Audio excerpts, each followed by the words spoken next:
Party ఫిరాయించినటువంటి ఎమ్మెల్యేల మీద ఏదైతే అనర్హత వేటేయాలంటూ BRS party Congress party speaker మీద అదేవిధంగా తెలంగాణ రాష్ట్రంలో రాజకీయం అంతా కుతంత్రాలతో నిండిపోయింది. పార్టీ ఫిరాయించినటువంటి ఎమ్మెల్యేల మీద ఇమీడియట్ గా యాక్షన్ ఉండాలి అంటూ కూడా గతం నుండి అంటే 2023 తర్వాత ఏదైతే బీఆర్ఎస్ సింబల్ మీద గెలిచి కాంగ్రెస్ పార్టీలో జాయిన్ అయినటువంటి ప్రతి ఒక్కరి మీద అనర్హత వేటేయాలంటూ కూడా పూర్తి స్థాయిలో బీఆర్ఎస్ పార్టీ క్లియర్ గా ఫైట్ చేస్తూ వస్తుంది. అయితే దాదాపు 8 మందికి క్లీన్ చిట్ ఇవ్వడం తర్వాత ఎవరెవరు అంటే దాదాపు తెల్లం వెంకట్రావు, తర్వాత మన గద్వాలకు సంబంధించినటువంటి ఎమ్మెల్యే అరకెపూడి గాంధీ, తర్వాత మైపాల్ రెడ్డి కావచ్చు, చాలా మంది 8 మందికి క్లీన్ చిట్ ఇచ్చింది. ఇప్పటి వరకు వీళ్ళు పార్టీ మారినట్టుగా ఎలాంటి దాఖలాలు జరగలేదు. అందుకు మేము ఏం చేయలేము, వీళ్ళు బీఆర్ఎస్ పార్టీలో ఉన్నారంటూ కూడా స్పీకర్ రీసెంట్ గా ఇచ్చినటువంటిది. అయితే ప్రస్తుతం అయితే ఈ రోజు పాడి కౌశిక్ రెడ్డి మరియు అదేవిధంగా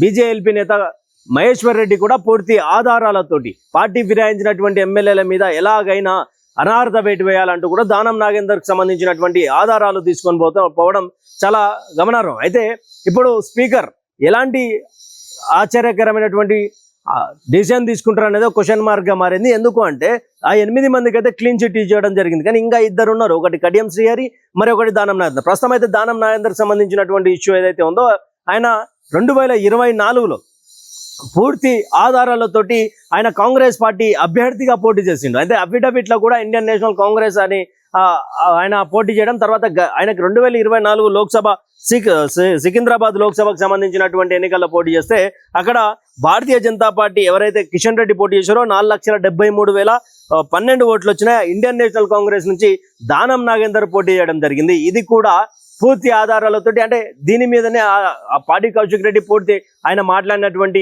సంభాషణలు కావచ్చు, ఆయనకు సంబంధించినటువంటి పార్టీ మారినటువంటి వీడియో క్లిప్పింగ్స్ కావచ్చు, పేపర్ క్లిప్పింగ్స్ కావచ్చు, ఆయన గతంలో 2024లో పోటీ చేసినటువంటి అఫిడవిట్ కావచ్చు, దాంట్లో అఫిడవిట్ లో ఇండియన్ నేషనల్ కాంగ్రెస్ అని క్లియర్ గా మెన్షన్ చేసింది. ఆ పార్టీ సింబల్ మీద ఆయన ప్రచారం చేసినటువంటి ప్రతి ఒక్క ఆధారం కూడా ఈరోజు స్పీకర్ కు అందించనున్నారు పాడి కౌశిక్ రెడ్డి. తర్వాత ఇండియన్ నేషనల్ కాంగ్రెస్ నుంచి దానం నాగేందర్ పోటీ చేస్తే 4,23,068 ఓట్లు రావడం. అదే విధంగా ఇప్పుడు బీఆర్ఎస్ పార్టీలోనే అంటున్నటువంటి ఎవరైతే దానం నాగేందర్నో ఆయనకు ఆపోజిట్ గా బీఆర్ఎస్ పార్టీకి సంబంధించినటువంటి టి పద్మారావు గౌడ్ పోటీ చేస్తే 1,29,000 ఓట్లు వచ్చినాయి. తర్వాత మెజారిటీ వచ్చేసి 49,944 వచ్చింది. ఎక్కడ? సికింద్రాబాద్ లోక్సభకు సంబంధించినటువంటి స్థానంలో. అయితే దానం నాగేందర్ ఇప్పుడు భయపడి ఈరోజు నేను బీఆర్ఎస్ లో ఉన్నా అంటున్నారు, లేకపోతే ఉప ఎన్నికలు వస్తే గెలుస్తానో లేదో అనే ఒక క్వశ్చన్ మార్క్ తోటి ఉన్నట్టుగా అర్థమవుతా ఉన్నది. కానీ ఈరోజు స్పీకర్ 8 మందికి క్లీన్ చిట్ ఇచ్చినట్టుగా దానం నాగేందర్ కనుక ఇయ్యగలుగుతాడా, లేకపోతే అనర్హత వేట్ అవుతుందా?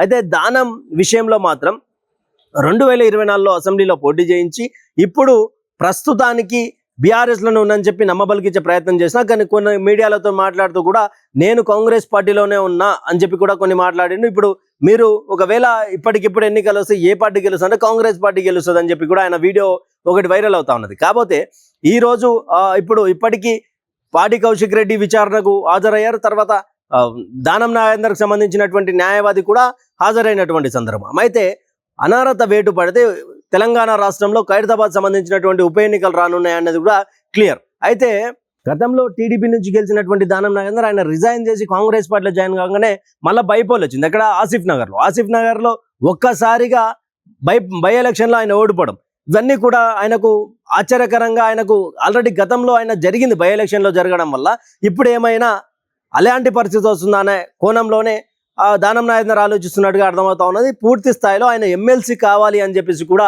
రేవంత్ రెడ్డి దగ్గర ఒక ఆర్జీ పెట్టుకున్నట్టు, తర్వాత ఎమ్మెల్సీ ఇస్తే నేను ఖైరతాబాద్లో ఎవరు నిలబెట్టినా కూడా నేను సపోర్ట్ చేసి ఆయన గెలిపించే ప్రయత్నం చేస్తా అంటూ కూడా అధిష్టానం ముందు ఆయన చెప్పుకునే ప్రయత్నం చేసిండు అన్నది కూడా కొన్ని వర్గాలు చెప్తా ఉన్నాయి. అయితే ఖైరతాబాద్ ఉప ఎన్నిక వస్తే మాత్రం పూర్తి స్థాయిలో భిన్నాభిప్రాయాలు ఒకసారిగా బయటపడే అవకాశాలు. కాంగ్రెస్ పార్టీ గతంలో కంటోన్మెంట్ తర్వాత జూబ్లీ హిల్స్ గెలిచినా కూడా ఖైరతాబాద్ ఎన్నికల విషయంకి వస్తే అక్కడ పూర్తి స్థాయిలో కాంగ్రెస్ గెలుస్తుంది అని చెప్పే ప్రయత్నం అయితే జరగదు. ఎందుకంటే గతంలో 2014లో బీజేపీ తర్వాత బీఆర్ఎస్ తర్వాత మిగతా పార్టీలు కూడా బలంగా ఉండడం, త్రిముఖ పోరు అనేది అక్కడ బలంగా ఉంటుంది. అక్కడ బీజేపీ బలంగా ఉన్నది, బీఆర్ఎస్ బలంగా ఉన్నది, కాంగ్రెస్ పార్టీ దానంతో బలమైనటువంటి శక్తిగా మారింది. అయితే అక్కడ ఉన్నటువంటి సందర్భాల ప్రకారం ఒకవేళ ఖైరతాబాద్ ఉప ఎన్నిక వస్తే మాత్రం పూర్తి స్థాయిలో తెలంగాణ రాష్ట్రంలో అత్యధిక డబ్బు వెచ్చించి ఉండాల్సి వస్తుంది.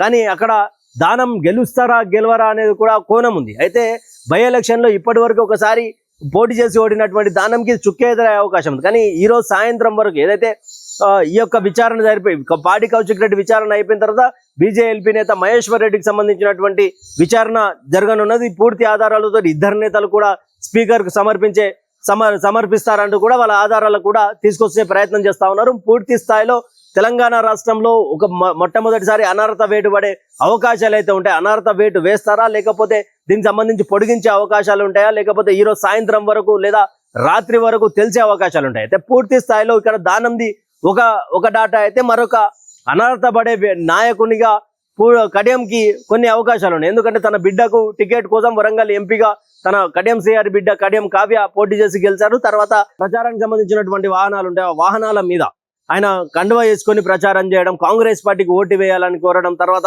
సేమ్ యాజ్ ఇట్ ఈస్ దానం ప్లస్ కడియంది కూడా ఇద్దరిది కూడా ఒకటే. 8 మందికి క్లీన్ చిట్ ఇచ్చినటువంటి స్పీకర్ ఇప్పుడు ఏం చేస్తారు అనేది పెద్ద క్వశ్చన్ మార్క్ గా మారింది. ఒకవేళ దీని మీద అనర్హత వేటు పడితే మాత్రం తప్పకుండా ఖైరతాబాద్ కు ఉప ఎన్నికలు వచ్చే అవకాశాలు అంటూ కూడా రాజకీయ విశ్లేషకులు చెప్తా ఉన్నారు. దానంపై అనర్హత వేటు పడుతుందా, లేకపోతే బీఆర్ఎస్ లోనే ఉన్నాడు అనే క్లీన్ చిట్ ఇచ్చే అవకాశం ఉందా? దీనిపై మీ యొక్క కామెంట్ సెక్షన్ లో కామెంట్ చేయండి. Thank you for watching. Stay tune with citizens pulse.